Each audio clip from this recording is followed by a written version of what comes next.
Hi Ratan, hi everyone. Welcome to another video. This is a very, very interesting stock which was recommended by Ratan here. Ratan, thank you for introducing E2E Networks to us. It was great talking to you over the past few days. Why don't you start with a small introduction? Saurabh, I've seen a few of your videos, and I came across some of your, your studies that you've done on companies. I was fascinated by it, so I reached out, and it's so amazing that we're sitting here in this conversation at the end of a few phone calls, and it's amazing to be here. Um, Basically, I was a startup guy, and my parents had a family business, so I also I managed the business, and I was very into startups, and I tried to create a couple of companies myself. And along the way, I discovered, hey, I can also invest some money in the public market. These are publicly audited companies. Everyone's looking at them, so they're safe. It's not startup. It's not a startup where it's unsafe and you don't know what's happening. So it's a lot more safe. And one of those companies happened to be E2E, which I can get into whenever you want me to get into it. No, of course. Ratan, thank you so much. And it's good to know that, from a business which your father parents started, you have now, got into the world of investing. Coming back to E2E, of course, after we discussed, I looked at the numbers. And why don't you take us through your journey of, what in E2E caught your eye? What made you, Sure. think that this is a great investment opportunity? What made you actually invest? I believe you have invested in the stock already. So what made you Yeah, invest? yeah. So that's a disclaimer. Yeah, yeah. This Mhm. isn't investment advice, and I just happen to have invested in it because of some reasons, and I can share that with you. Um, Nice. Basically, my parents' business is a digital business. It's a marketing analytics company, which Okay. means that we have a website, we have servers. We A lot of our work happens on a computer. It's Okay. all computer digital based. No Okay. factory, no machinery, nothing, just computers and servers. And so that I think was the beginning of that journey was when I started looking at the business a few years ago. I'll share my screen. Basically, we started with a server inside the office, right? So back, many years ago, when I was growing up, what would happen is inside the office premises, you'd have a corner, or you'd have a little room, which would have your own hardware that you've plugged in. The internet had to be on 24/7. You needed technical staff. You needed, one guy would come every month or so to clean up the server. So you're maintaining this hardware and you're obviously doing your software stuff, right? Right. So you need Linux experts, you need this hardware expert, you need to buy this server, keep it. Electricity has to be on and all of that. And around after a few years, what happened is data centers obviously became more accessible, more affordable. And so in Noida, there was a data center. I believe there was Spectranet, and there were a few other players like that had data centers.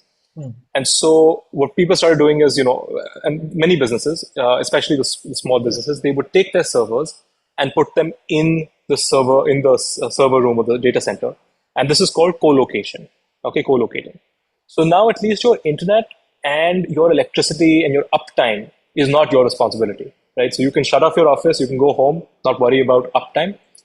The data center takes care of all of that. But some things like maintaining the hardware, if you want to upgrade a hard disk, things like that, you have to still do yourself.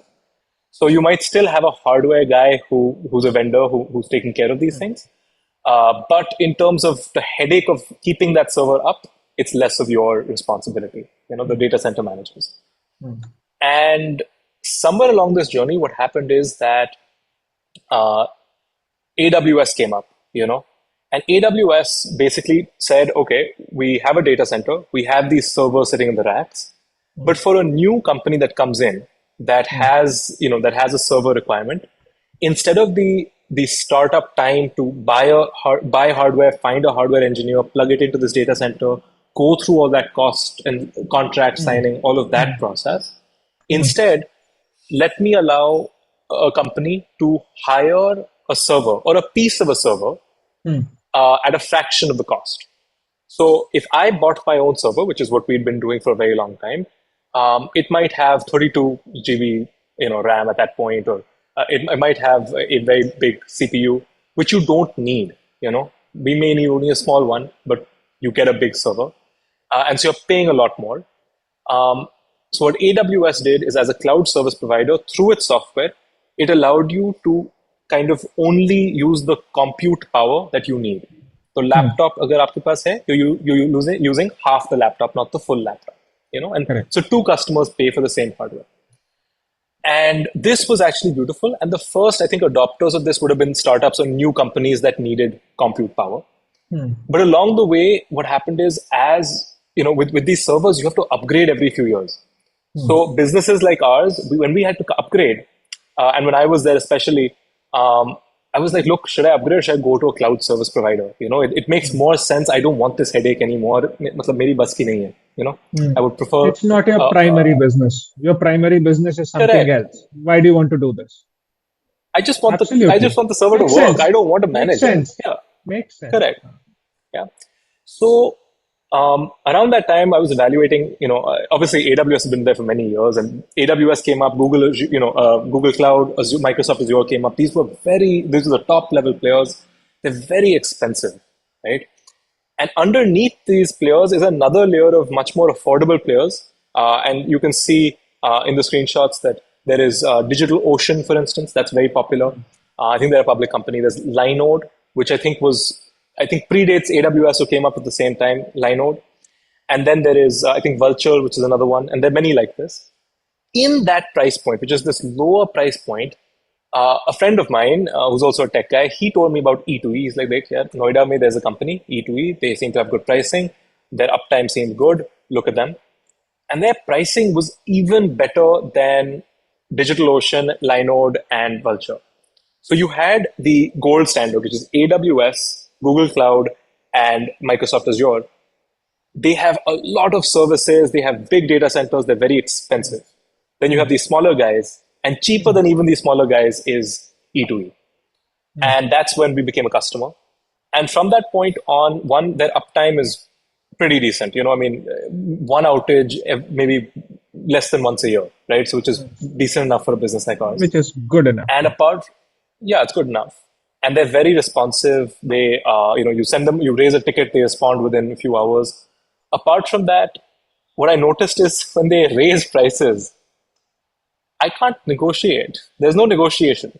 You know, I can't. I'm not leaving them. They're the lowest Hmm. priced guy. I'm not leaving them, and they raise prices, and I have to go along with it. I'm not super upset about it, but it gives them pricing power. And so, Okay. as a company, that's a great thing to have, which is pricing power, right? And the fact that they're in Noida, I mean, it's within India. The latency isn't too much, so obviously the amount of time it takes for my website to kind of is accessible by Understood. us is pretty decent. So And what apart from I that, yeah, all right. So what I yeah. understand is one, they are probably at the bottom quartile of consumer pricing for the consumer. Two, services are as good as any other person, and they still can raise prices without losing a customer or without the customer saying, okay, you're now more expensive than the next person, next service provider. There's still some scope of price increments. That's nice. That's So a good thing yeah, to absolutely, have. absolutely. Yeah, absolutely. It's got that flexibility and it's got Hmm. enough distance with the next guy. Hmm. But I think something you said there, which is range of services. What they've actually done is they've got a minimum range of services that Hmm. a business like ours would need, but not as extensive as AWS. Hmm. So they kind of they've reduced development. They've got a lot of services, but it's Hmm. far less than a bigger guy. But it's good Hmm. enough for us. And So so essentially, when I they was got the evaluating, basics right. They got the basics right. exactly, Hmm. bilkul. Hmm. And so when I was investing in this company, my theory was very simple. Ki these guys are never going to compete with AWS and Google and Microsoft. Those guys are winning. Hmm. But कभी कभी tech teams के budget cuts हैं, right? And Hmm. that's going to happen every time market goes down, recession happens, anything happens. Budgets Hmm. have to be reduced. Come down. Hmm. And in the cloud, there's a concept called multi-cloud, which is Hmm. that because these servers are now abstract, they're not in your office, they're not in your Hmm. data center, you can Hmm. actually hire a few servers in Microsoft, a few servers in Google, and a few servers And a in few somewhere AWS. And else. you can, Hmm. exactly. And as budgets come down, some of the non-critical servers can be moved to a player like E2E, right? Hmm.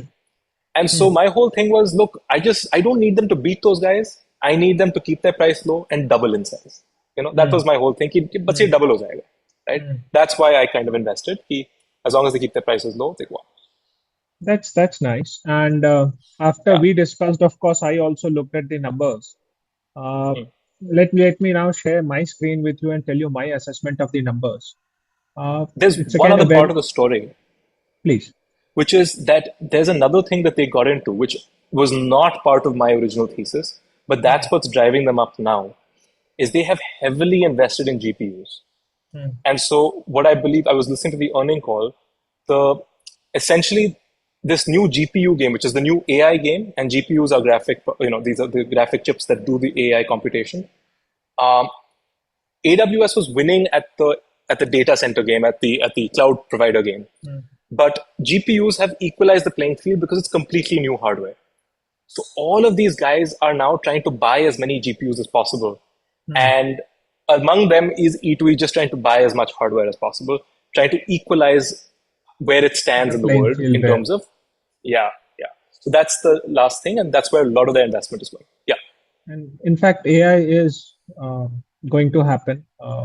I'm a finance guy, so I know for a fact that all the NBFCs and banks are today heavily investing in AI. If you call up an HDFC call center today of that helpline number, you will be greeted with an AI chatbot. So, and she will solve 80% of your problems without connecting to a real person. Fact of life. So, anyways, let me share my screen now. Let me share the numbers with you in terms of what I saw interesting in this particular company. So this particular this is screener.in, the basic filter which I use. Uh, Market cap of 1800 crore as of today, stock P of 86, ROC, ROE of 36. The price to book value is 26.7, which again, industry is 3.2. Again, the industry is, they consider all information technology companies together. So that's again a question mark. But anyways, what's interesting in this whole screen is one, the operating profit margins of 50%.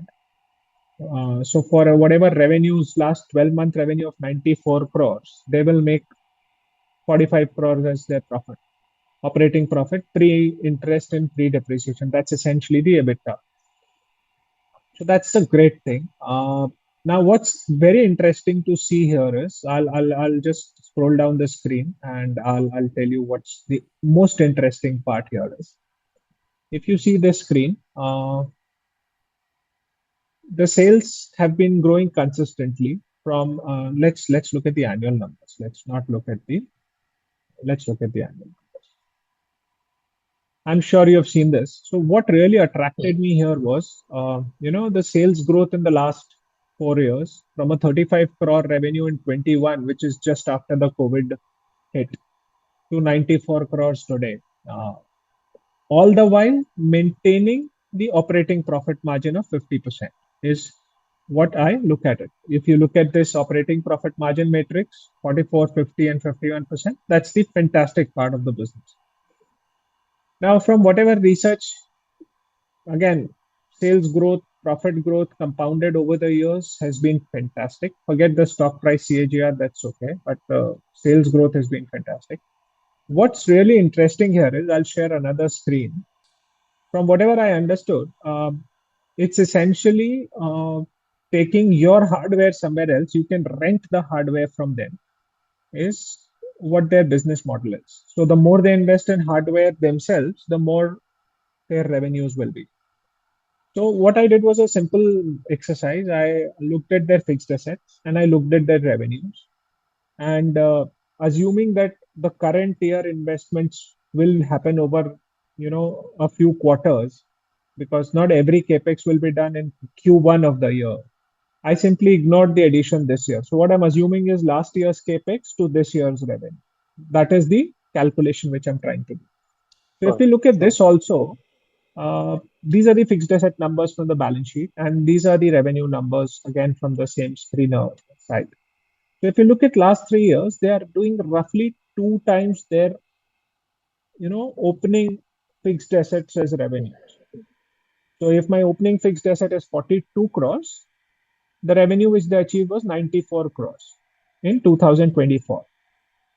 Right. Using the same parameter, 2024, the closing fixed asset was 210 crores, which will become the opening fixed asset for 2024-25 year. Using Right. the same parameter, they should do a revenue of not less than 420 crores in 2025, is what my expectation is. Of course, this assumes That's that they'll be able to sell the space. They're good at their, selling skills. Um, so what will this 420 crore revenue in the end translate into? That's the second question. So I again did a small exercise. I took the liberty of drawing up a P&L. So revenues will be 420 crore. EBITDA, they've been maintaining at 50% as we saw. So assuming 50% EBITDA, it becomes 210 crore. They took some debt, 140 odd crore. Interest will be about 15 crore. So I removed that. Depreciation on assets, 210 crore asset at 40%. Depreciation will be 84 crores. That will give me a PBT of close to 115 crores and a PAT of 83 crores. Today, the stock is trading at a P of 86 times, which is right. unsustainable in the long run. Of course, it's discounting future growth. Let's Right. assume a more realistic number of 30x, which a lot of these software and hardware companies trade at. That still gives me a expected market cap of 2,500 crore in the immediate future. If I simply, take a better number, they will keep growing at a similar rate, they will accelerate growth, and I give them a 50 kind of PE, then I'm talking about 4,000 crore market cap very, very shortly. Right. So, so the numbers are good. The revenue model, the business model sounds good. The market is expected, uh, the business is expected to grow. I don't see anything happening in terms of, this business not growing as such. Of course. So this makes it a very, very interesting opportunity, Ratan.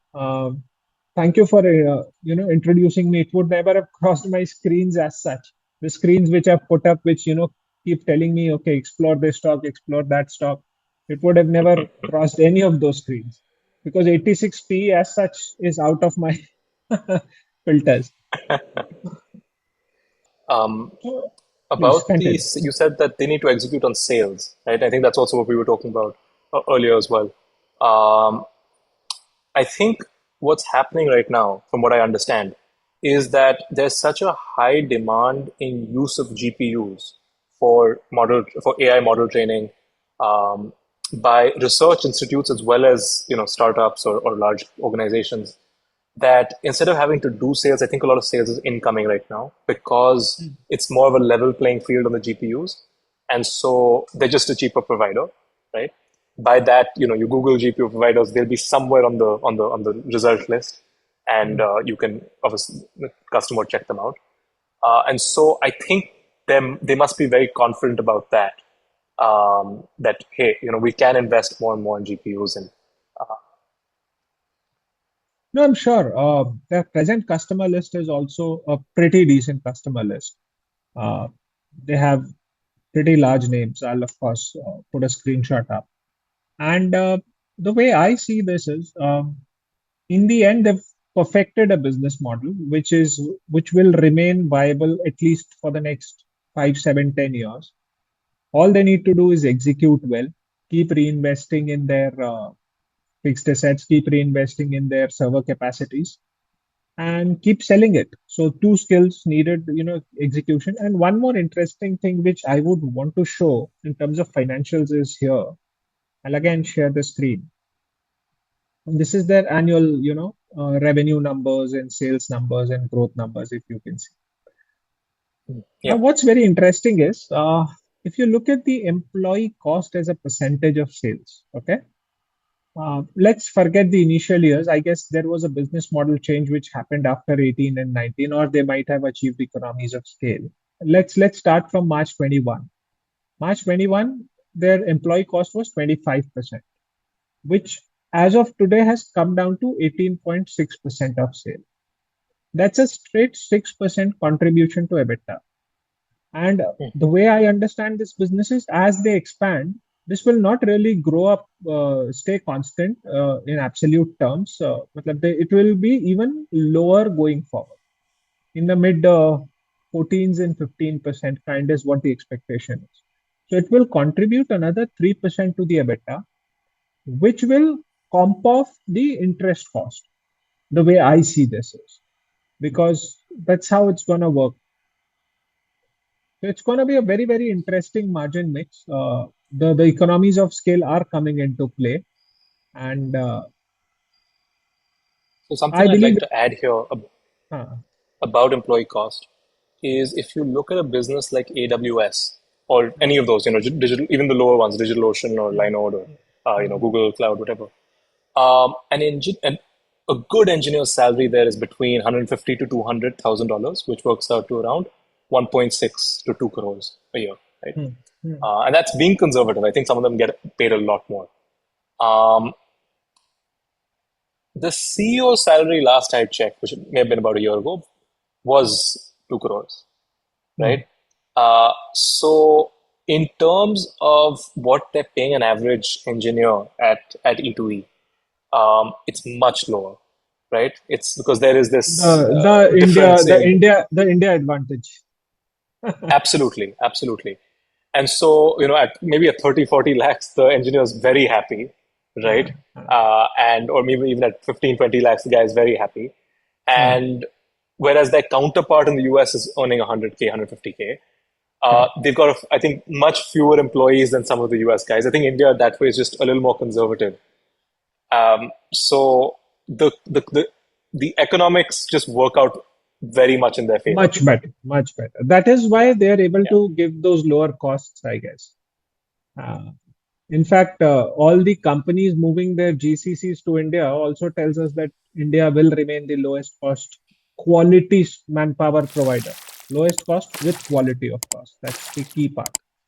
So, Ratan, yes, it was great. I do see this talk as a multi-bagger. Thank you for bringing it to my notice. Of course, the standard disclaimer remains key. This is our opinion, yours and mine. Uh, Not an investment recommendation at all. Not from me. Definitely And not an uh, investment. and of course, we'll keep tracking it. I guess in another 5, 6 months, we should do a follow up in terms of after a couple of quarterly results are out, in terms of whether we are on track to get to that 400 crore top line for the year. Let's do that. And of course, thank you for being here. Thank you for sharing the information, the stock idea. I hope our listeners and the limited audience that I have will get some value out of it. And yes, that's about it. Thank you, Ratan. Thank you Thank you, so Saurabh. Thank you much. so much for having me. It was a And please keep making pleasure. the videos, yeah? Thank you. We will. We will.